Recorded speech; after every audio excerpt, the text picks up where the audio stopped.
वट सावित्री पूजा ज्येष्ठ माह की अमावस्या के दिन वट सावित्री व्रत रखा जाता है। इस दिन सुहागिन महिलाएं व्रत रखती हैं और वट वृक्ष यानी बरगद के पेड़ की पूजा करती है।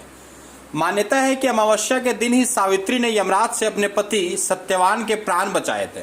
तभी से सुहागिन महिलाएं अपने पति की लंबी आयु के लिए हर वर्ष ज्येष्ठ अमावस्या के दिन वट सावित्री पूजा रखती हैं। इस दिन महिलाएं बरगद के पेड़ की पूजा करती हैं और उसकी परिक्रमा करती हैं और वृक्ष के चारों ओर मंगल धागा यानी कि कलावा बांधती हैं। इसी कड़ी में गुड्डा में भी अलग अलग वटवृक्ष के नीचे महिलाओं को पूजा करते देखा गया।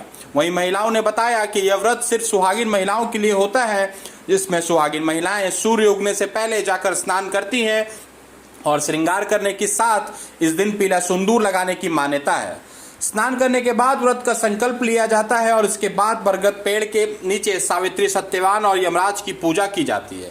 इसके साथ बरगद के पेड़ में जल डालकर उसमें फूल, अक्षत और मिठाइयाँ चढ़ाई जाती है और इसके बाद पेड़ में रक्षा सूत्र बांधकर पेड़ के चारों ओर 7 बार परिक्रमा की जाती है और पति के लंबी उम्र की और सुख शांति का आशीर्वाद मांगा जाता है।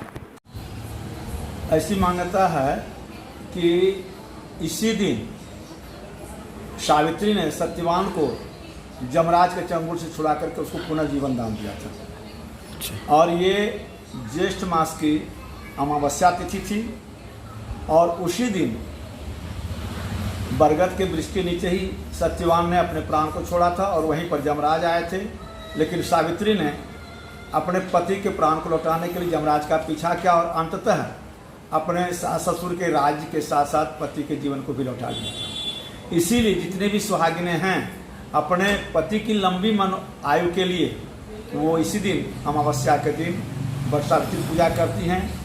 उनको जो है चारों ओर से कलेवा बांधती हैं, उनका दीपक दिखाती हैं, नैवेद्य वगैरह धूप वगैरह से उनका पूजा किया जाता है और पूरी श्रद्धा के साथ ऐसा कहता है कि इस दिन करने से उनके पति की आयु लंबी होगी।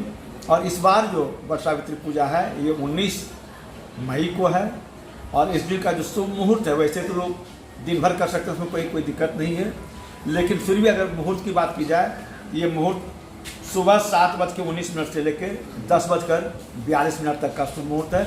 इसमें आराम से कर सकती है पूजा सुहागिन औरतें। इसके बाद अगर वो चाहें तो बाद में भी कर सकते, कोई दिक्कत नहीं है उसमें, क्योंकि ऐसी मान्यता है कि जिस तिथि में उदय होता है पूरे दिन उसी को माना जाता है। हालांकि अमावस्या उस दिन रात्रि तक है, लेकिन भी कुछ मुहूर्त का हेरफेर होता है, इसके चलते हम 11:45 बजे तक का समय लोगों को कहा है। विधि क्या है इसको करने की? विधि सामान्य सी विधि है। लोग अपने घर से जो है कोई एक दिन पहले अरवा खाती हैं, उस दिन उपवास रहेंगी और नहा वहा करके नए कपड़े पहन करके सारे श्रृंगार के साथ जो है वो जाएंगी और वहाँ पर जाके भगवान वटवृक्ष की जो है चंदन, फूल, बेलपत्र, धूप दीप से पूजा करेंगी, उसकी चारों बगल की परिक्रमा करेंगे, चारों बगल का कलेवा बांधेंगे। और यही नहीं, ये तो लंबी उम्र के काना वैदिक रीति से हुआ। अगर वैज्ञानिक तरीके से देखा जाए तो ये वृक्ष की पूजा है, इसलिए कि वृक्ष को बचाओ। बरगद का वृक्ष घना होता है, उसकी पत्तियां बहुत ज़्यादा ऑक्सीजन को उत्सर्जित करती हैं। ये पर्यावरण बचाने का भी एक अभियान है। ये हमारे वैदिक संस्कृति में पूर्ण था कि हम वृक्षों की पूजा करते ताकि प्रकृति का बचाव हो सके, पृथ्वी का जो संतुलन वो नहीं बिगड़े। और इसीलिए जो है जगह कभी कभी हम आंवले की पूजा करते हैं, कभी पीपल की पूजा करते हैं, कभी वट वृक्ष की पूजा करते हैं।